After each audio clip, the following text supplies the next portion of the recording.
Elodie Pou sur Rire et Chanson.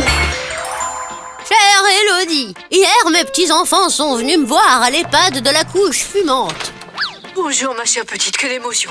Ils ont ramené mon tout nouveau petit-fils, Belzébuth. Il nous ressemble un peu. Ils étaient tout fiers parce que le petit commence à parler. Je leur ai dit, attendez un peu, vous regretterez le temps où il jactait pas. Le petit, il dit papa et maman. Papa. Et là, je me pose la question, qui a inventé ces mots? Voulez-vous répéter votre question? Pourquoi papa s'appelle papa et maman maman? Chère Roberte, les termes papa et maman sont construits à partir des sons les plus faciles à reproduire par les bébés. J'écoute. Les consonnes bilabiales M, P, B et la voyelle ouverte A.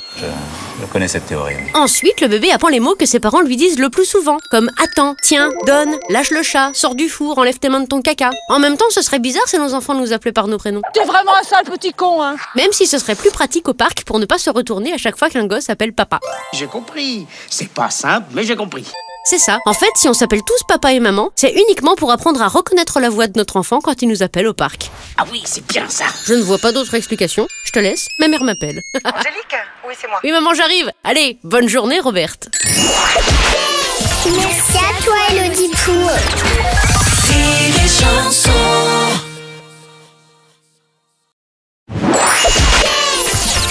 La minute familiale d'Elodie Pou sur Rire et Chanson. Chère Élodie, l'autre jour, c'était Pâques. Mamie, on a retrouvé tous les œufs en chocolat. Je le sais parce que quand on est sorti du boulot à papa, il y a son collègue qui a dit « Allez, bon week-end Pascal !» Et papa, il a dit « Je m'appelle pas Pascal !» Et le collègue, il a dit « Mais non, mais c'est comme ça qu'on appelle le week-end de Pâques !» Papa, il a dit « Ah oui, je le savais !» En fait, je crois qu'il le savait pas. C'est qui a inventé Pâques? Question très pertinente. Est-ce que c'est Jésus ou Dieu qui a décidé qu'on mangerait du chocolat?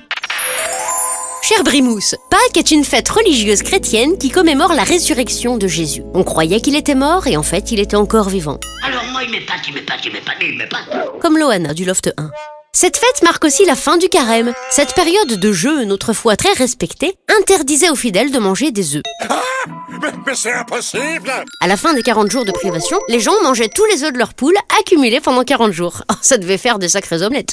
Allez, à table les enfants. Ensuite, on a rajouté le chocolat parce que quand même, c'est vachement bon. Oh ouais. Puis, quitte à manger du chocolat, autant le faire tranquillement. Alors, on a planqué ceux des gosses dans le jardin pour avoir 10 minutes de paix. J'en ai trouvé 4 aussi. Puis, comme les gosses posent des questions, on leur a dit que c'était des cloches qui les avaient cachées. Ce qui permet à ton oncle relou de faire la fameuse vanne « Eh, bonne fête, hein !» Bah si c'est ta fête, c'est la fête des cloches.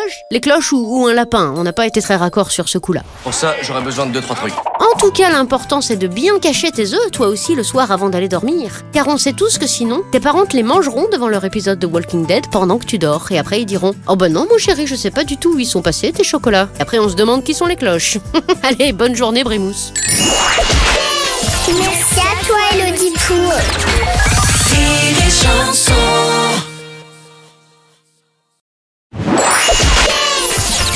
La minute familiale d'Elodie Pou sur Rire et Chanson. Chère Élodie, hier papa et maman ils se disputaient pour savoir à qui c'était la faute s'ils avaient oublié ma sœur à la crèche. Et maman elle disait si tu m'aidais plus à la maison, Moi aussi, je peux te gueuler. Et beaucoup plus fort que toi. si t'étais là plus souvent, si ceci, si cela. Et je suis pas d'accord. Et plus ça va, plus ça empire. Et papa il a dit ouais si ma tante en avait on l'appellerait mon oncle. Ça veut dire quoi? Cher Nagawika, ce qu'a voulu dire ton papa au travers de cette rigolote expression, c'est deux choses. La loi m'empêche de t'expliquer la première sur une radio nationale à 1 heure de grande écoute. Tu es quand même venu de ton propre gré. Donc tu arrives ici et tu fais ta mijaurée. Et la deuxième, c'est qu'avec des si, on referait le monde. Ça sert à rien d'essayer de changer le passé en le ressassant à base de « et si ». Il faut parfois se poser, accepter d'avoir sué dans la colle et chercher comment ne pas refaire les mêmes erreurs. C'est chiant. Le si est le dédoublement de notre conscience d'avoir raté. Et puis, quand on enguirlande quelqu'un, c'est souvent qu'on se sent soi-même honteux de ne pas avoir fait. Non mais bon, c'est pas si facile, tu vois. Cependant, le si est parfois très utile. Si un Italien te propose 1 million d'euros. Le si est important dans la 4e symphonie de Beethoven ou pour couper cet arbre qui barre la route. Quant à la chanson de France Gall, sans les si, il en resterait plus grand-chose. En gros, avec des si, on fait parfois des choses bien, comme par exemple une impératrice. Allez, bonne journée, Nagawika. Merci à toi Elodie Pou. Rire et Chanson.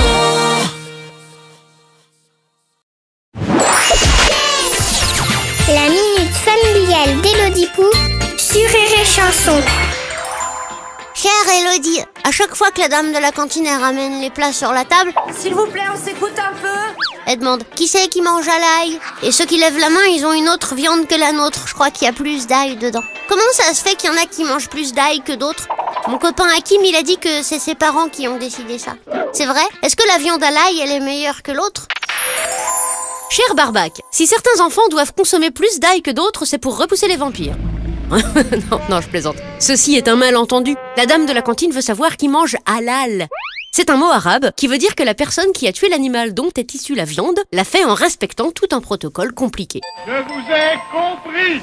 C'est comme les gens qui préfèrent manger des légumes bio pour maîtriser la façon dont a été préparé ce qu'il y a dans leur assiette. Et les gens qui préfèrent ne pas manger de pâtisserie pour maîtriser leur jean slim taille 38 qui va si bien avec ce petit haut en dentelle de Limoges. Alors toi, t'es trop cool. En matière de bouffe, chacun fait ce qui lui plaît. Chacun fait ce qui lui plaît. Chacun son choix dans son plat. Et s'il te reste de l'ail à la maison, sache que c'est hyper bon dans les pommes grenailles. Je voudrais pas me mêler, mais j'ai l'impression que ça s'envolait, non? Et sans rigoler, ça éloigne vraiment les vampires. Allez, bonne journée, Barbac. Merci à toi, Elodie Pou. Rire et Chanson.